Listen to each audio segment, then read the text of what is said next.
Nobody steals our chicks and lives. So this is the start of episode 2. Episode 2. The first level of the non-shareware. We could start out in space, get a nice huge backdrop, which was impressive back then, I thought. It still is, actually. And nice image of the Earth. Oh, It took a lot of memory, too, because it had multiple images. I don't know how much memory it had available, but that sucked up a lot of it.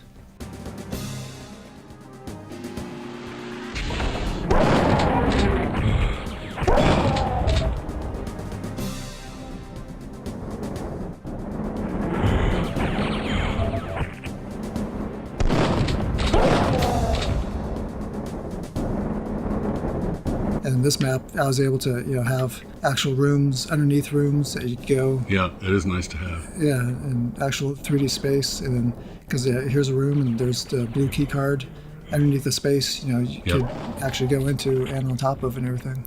And so this whole map was designed vertically to kind of have that effect of more 3D space. This map was kind of cool because we figured out the room over room stuff, building sectors, crossing other sectors and everything before this was actually built.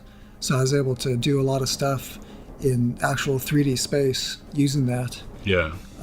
Compared to the first map, all I had was a spiral staircase, which was put in because of that and put in late. That elevator there was actually a teleporter. Yeah. To go from one section to the next. Felt like it was actual 3D space. But when the elevator went up, once the wall blocked off the opening, you actually teleport to a different section of the map and continue moving with the elevator. Playing through these maps, again, it seemed like one of the things at the time was to make rooms that were just pitch black. Yeah, not just our first Duke Nukem 3D, the other, the Platinum and the Atomic. Yeah. It was the same. I thought, this was night vision? What do I need here? Yeah. So, it's kind of neat to get in a room, and then one of these guys starts shooting and lights up in the dark. We did that a lot, and we got away with a lot of... Someone said, that's a floor texture, it's on a wall. Yeah, so? Yeah. It looks good, doesn't it? Yeah.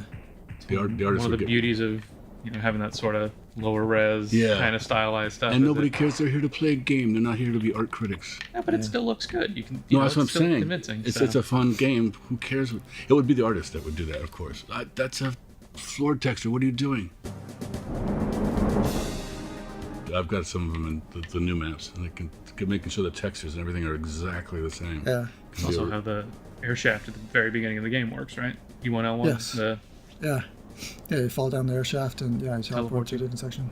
It's the speed and the alignment of the textures has to be exactly the same. Yeah. Where you see the little... Yeah, there's a lot of things like that are tricky and hacky to do and everything, and then put a lot of pressure on the level designers and stuff to implement it properly to pull the effect off. Which I've got some of them in the new maps, and I can making sure the textures and everything are exactly the same. Yeah. Also, how the air shaft at the very beginning of the game works, right? E1L1. Yes. Yeah, you fall down the air shaft and you teleport to a different section. Yeah, that turned off the force field right here. Right. So so this one, when it do it right, it plays a nice sound so you know that it happened. Some of these will open up areas that you can't see, which is just annoying. But this one you can actually look right out there and see the force field go away. We have these multi-switches that I don't remember why we ended up putting them in or not. I forgot all about them. But it's just a good way to slow the player down and get them frustrated trying to figure out the damn thing. I think this one's actually simple. I think that did it.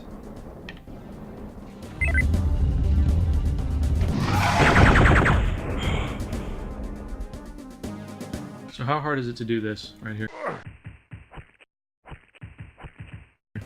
The spinning lights? Yeah.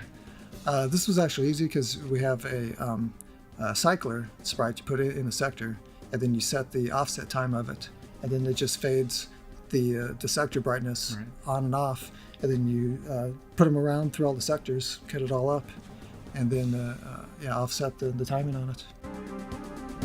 Still, I think for a lot of people, they don't realize that somebody has to go in here, cut this room up into those pie-shaped sectors, drop cyclers into each sector, and set the timing up. Yeah. A lot of people are just like, oh, build a box, put a couple lights in, you're done. Yeah. But that's not how it was 20 years ago. Yeah, I've been, of course, working on this back in Moscow, and it was great to see people like my wife and daughter and our nanny. They have no idea. They think, you just make a game. In fact, my daughter would be saying things. She's into Minecraft, and she said, "This looks like Minecraft," in Russian. But they watched me, and I explained it. Do you realize that I have to, every single surface on here, I have to do the lighting. I have to make sure it's all aligned. And they've been watching me do it, and then they're, oh my God, how much do they pay you? Yeah.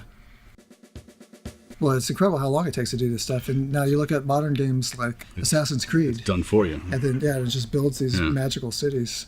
I mean, I'm sure it takes a ton of time to set up to actually do it. But once you got that whole system working, right.